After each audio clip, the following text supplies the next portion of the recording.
dealing with the question, is my family under construction or demolition?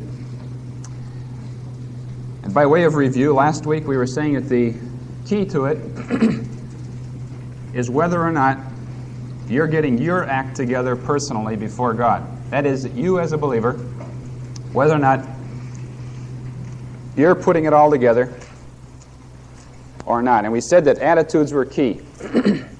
If you're a reactionary, if what's sticking out all over you are the crummy attitudes of selfishness, stubbornness, resentment, bitterness, selfishness, you've got a problem. There's a demolition project going on in your house, whether you want to face it or not. And we said that one of the keys was being a disciple of Christ and taking up your cross, saying no to yourself, and following Him. And we admitted it's a rather tough assignment, but we said there's hope, because Christ died for people like us. There's forgiveness, and God says He's able to change us and make us into the people that we ought to be. And so our hope is found outside of ourselves. We look inside, and boy, it's a hopeless situation. We look back at our past history, and we say, total wipeout, no hope. But if we look to Him, we say there's hope. Now today, we're going to be talking about some of the building blocks or bricks that go together to build a strong, healthy, happy husband-wife relationship. Now we all know that the same bricks that go together to make up a nice, strong building can also be very handy to throw at someone. And I'm hoping that today, as we discuss some of these building blocks, these bricks, that they're going to be used to work on the construction of your household and not as ammunition to throw at your partner. That's not our intent. Now, we're going to be moving rapidly. There's a lot of areas to cover, a lot of things that go together to make up a good husband-wife relationship. And on your notes, you'll see 7 numbers with blanks after them, so if you want to take notes, do so. And you might find it especially handy later on as we reflect back. You might find it very handy to have jotted down just a couple of notes, at least the titles. Number 1 is reconciliation. In Matthew 5, verses 23 and 24, the Word of God says this: "If therefore you are presenting your gift before the altar," we've got a Jewish person here now, involved in the Jewish system. And God says, if you're presenting your gift before the altar, and there remember that your brother has something against you, he's got some feelings towards you, either you did something deliberately or unconsciously, maybe you're not even sure what it is, but you know something's wrong there between us. The Lord says, leave your gift there in front of the altar. First, go and be reconciled to your brother, then come and offer your gift. The Word of God gives real priority to this matter of reconciliation. Just about 3 or 4 weeks ago, I was speaking in a church in Chicago. And it's a church that's having some internal strife. And we talked a bit about this thing of oneness. And I'm becoming convinced that more important than anything else in a group of believers is oneness, unity.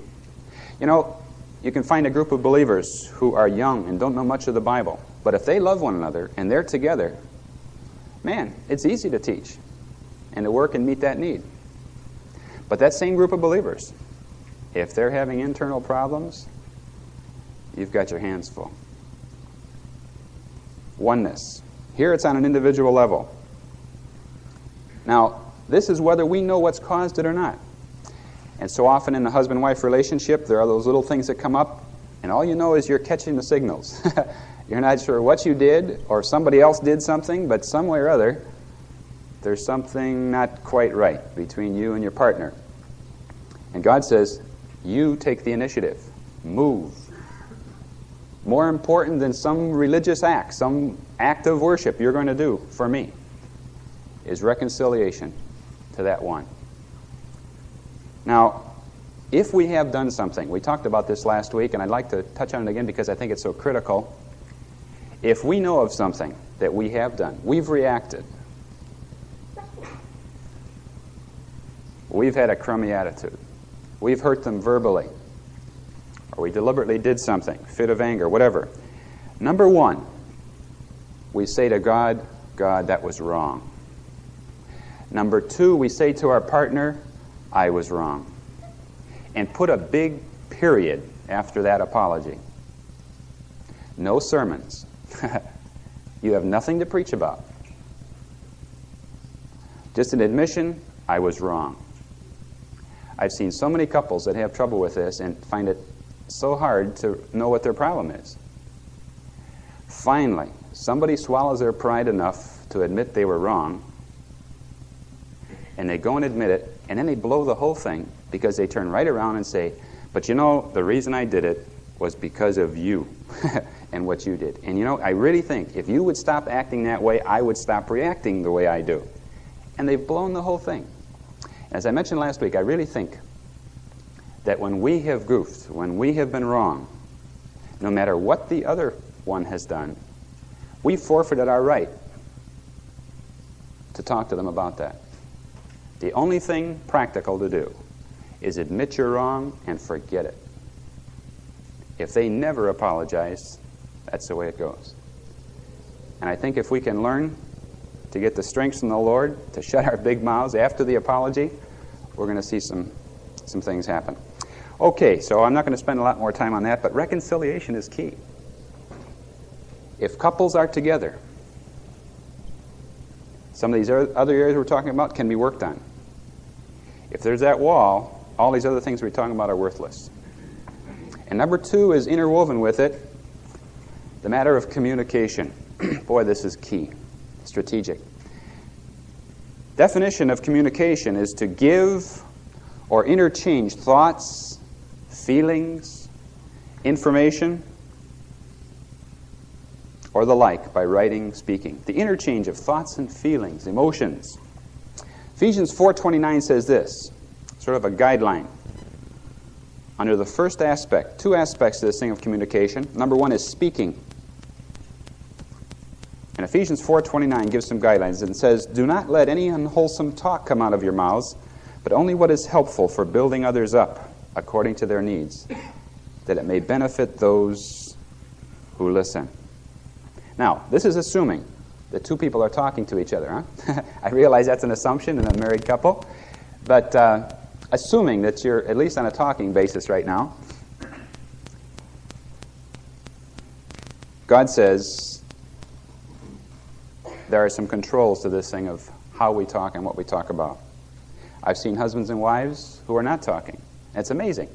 The fellow can be at the office all day and be Jolly Charlie, you know, everybody's friend, everything's fine, and he hits home and he remembers that thing that happened before he left for work, and all of a sudden it's like he swallowed a lemon and a dill pickle together, and, you know, he's ready to fight bear. And his tactic is don't say anything. Or the wife, who during the day can be flitting around, everything's okay, and she hears the door slam, and she's decided, here we go, clam up. I've known couples that have let that go for days. On the other hand, it's possible to say words and pretend there's communication, pretend that there's understanding, and there's not.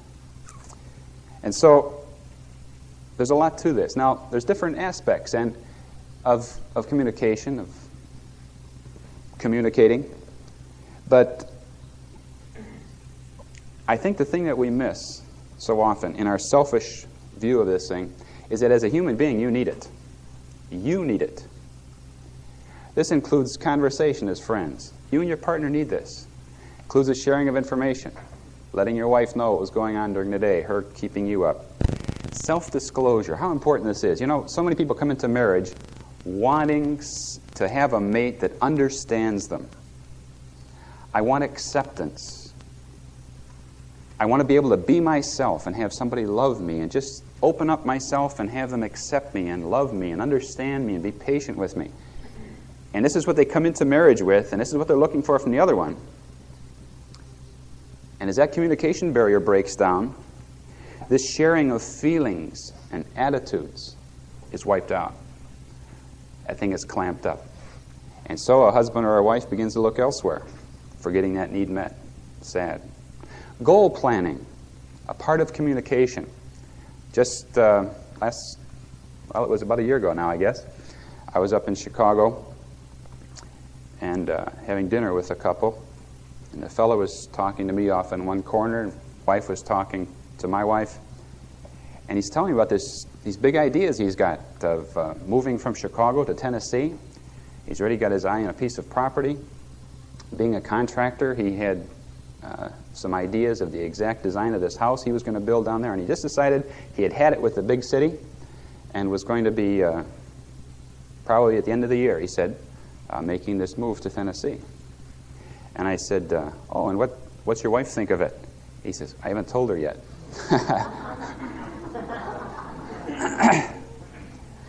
And I've known guys that have for days been brewing about their job, frustrated over it, bothered with it. Go ahead and give the boss notice. They just have had it. And then they stew about how they're going to break the news to their wife. This is not communication, guys.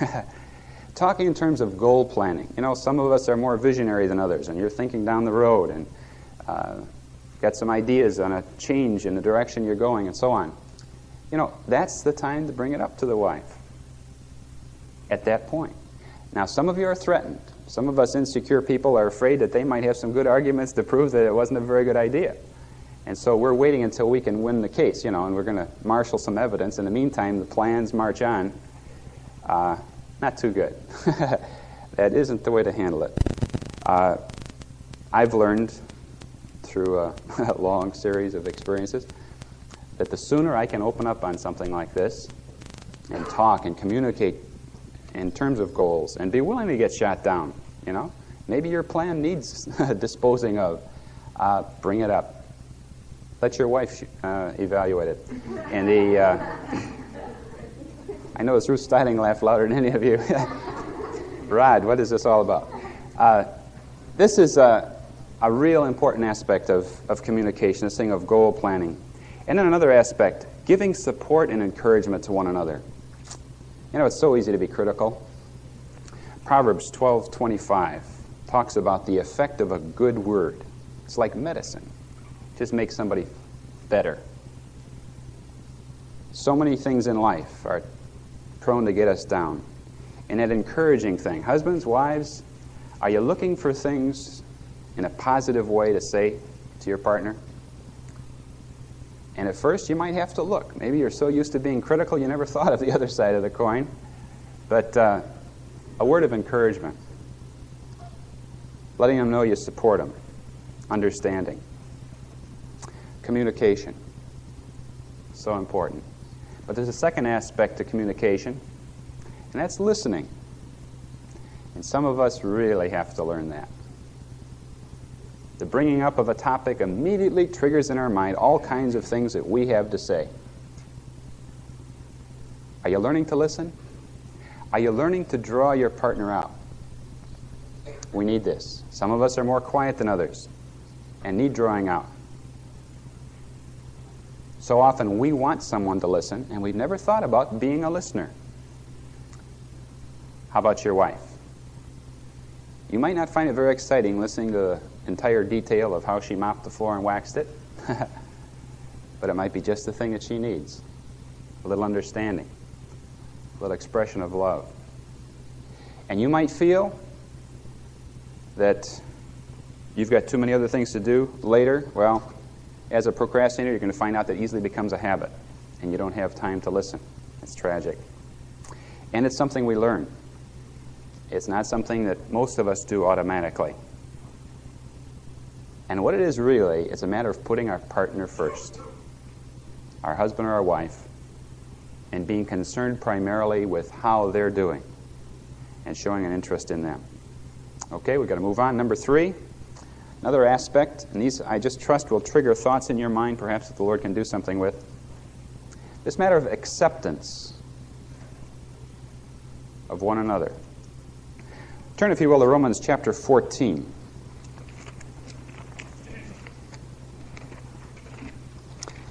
An important passage that deals with clashes and differences between people. And we're going to apply it this morning to the husband-wife situation. Romans 14, verse 10. But you, why do you judge your brother? Or you again, why do you regard your brother with contempt? For we're going to all stand before the judgment seat of God. For it is written, as I live, says the Lord, every knee shall bow to me, and every tongue shall give praise to God. So then, each one of us shall give account of himself to God. So often we're concerned about a negative aspect of our husband or our wife. And we're standing like a judge over them. And God says, hey, what are you doing judging your husband or your wife, being critical of them? They're going to stand someday before me, and I'm the one that they're going to have to give account to. I'm the judge. You don't need to take my bench and my gavel. I'll handle my job. And you, in turn, are going to have to give account to me. And you know, so often, we're so involved in being the judge, we forget the fact that we're going to have to give account someday. This is a personal thing. And instead of accepting our partner as he or she is, accepting them with the acceptance that we want for ourselves. You know, we want people to accept us as we are. And understand that we just can't help it. You know, my background and my environment has been such that, you know, what else would you expect? Why won't people understand and accept me? I want acceptance as I am. What we're talking about is extending it to each other. It's funny, the differences between couples when they get together. You get a husband who is always punctual, and when he says 8 o'clock, it means 8:00, huh? Married to a wife who's always late. Or you get a quiet, reserved fella married to a talkative, open wife who just wants to pull everything out of her husband, and he doesn't want her to pull everything out. He just don't sit there like a clam.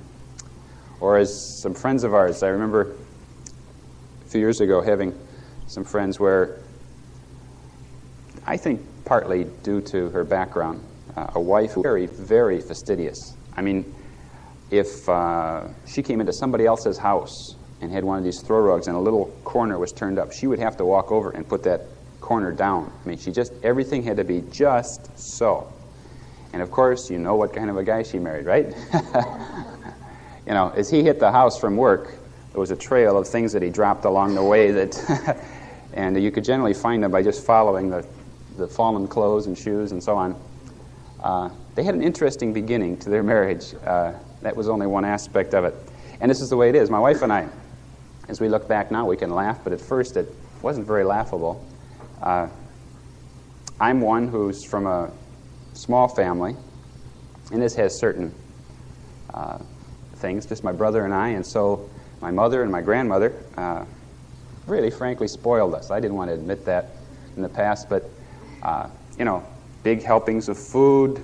Would you like a second piece of cake? And, you know, the slices they cut were, you know, perhaps 1/4 of the cake.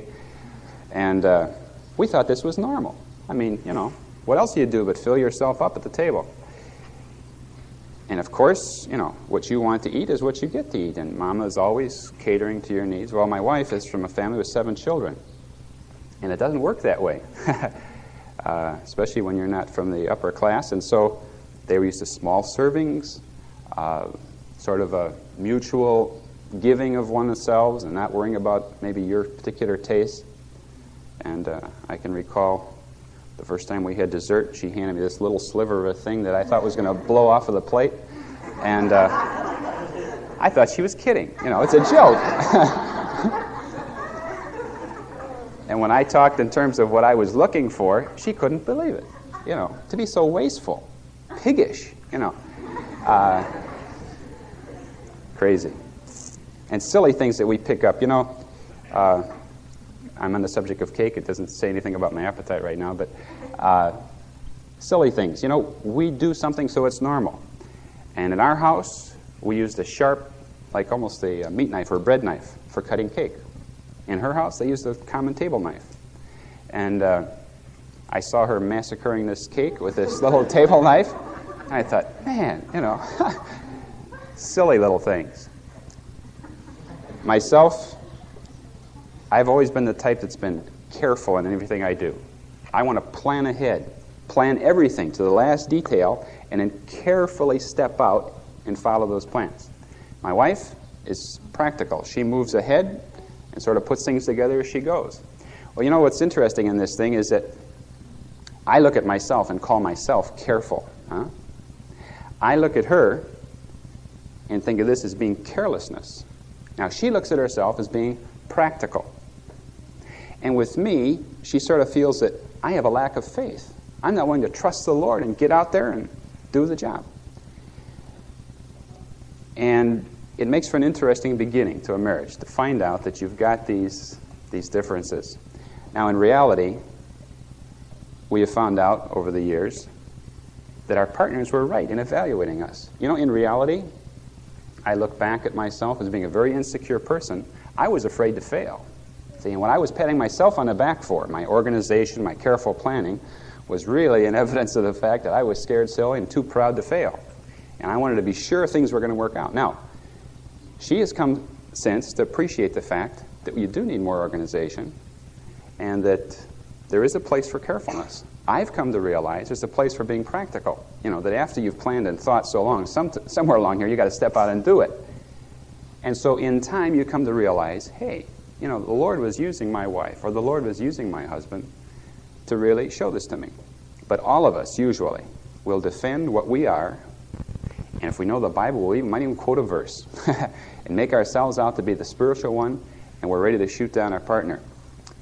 In this matter of accepting one another as we are, accepting your partner as God accepts you is real strategic.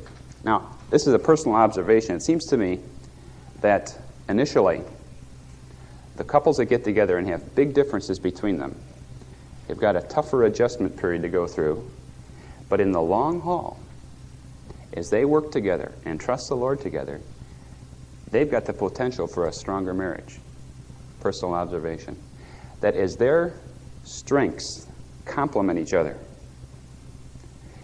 and as this person's strengths compensate for this person's weaknesses, you're going to have a terrific situation, a potential, a real team that I think can really be something. On the other hand, those that have less or smaller or few differences initially might look like a sweet, great couple. But you know, it's tragic if you get a couple together who both, for instance, are very careless and lack discipline. They get along fine, but together they're not producing a thing.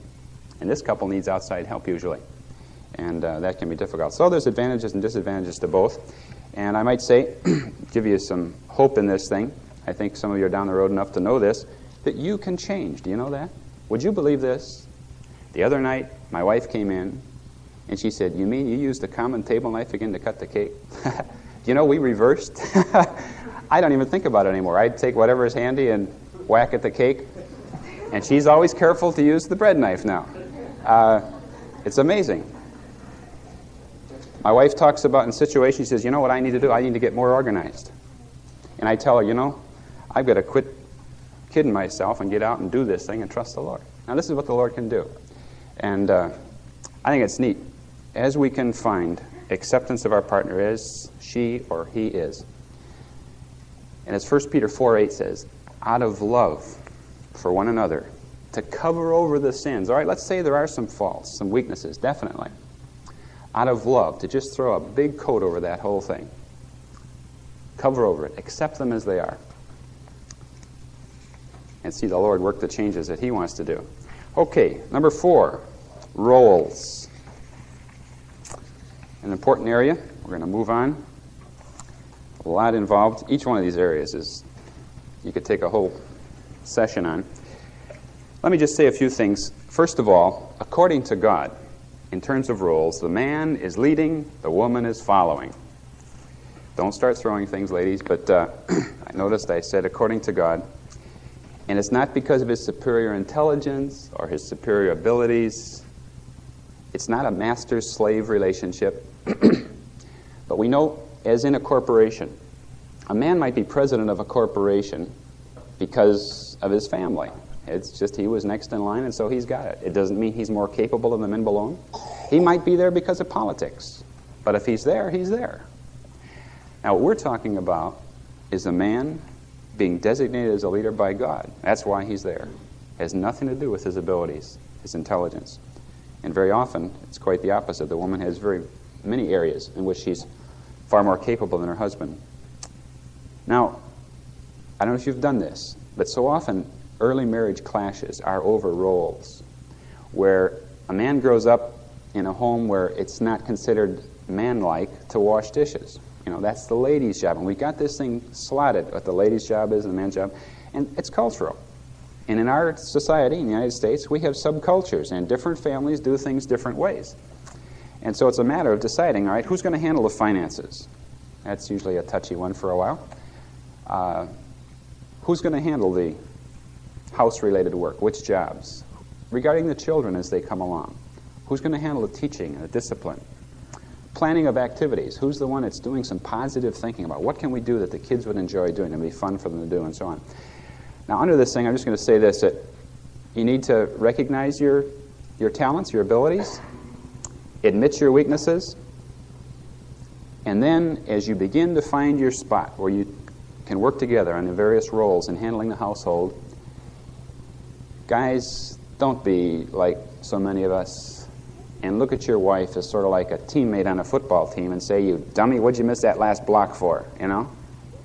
We sort of expect our wife to just come right along and don't see that it isn't that she's been delegated this thing and now it's your job, why didn't you do it type of thing. But we need to be understanding a wife as a weaker vessel and seeing areas where she needs help, and we pitch in. And so it's not a matter of carefully laid out job descriptions, but rather that some have more ability or time. It just needs to be a more compatible way to do it, to share these things. But then in love, we're trying to support, encourage one another.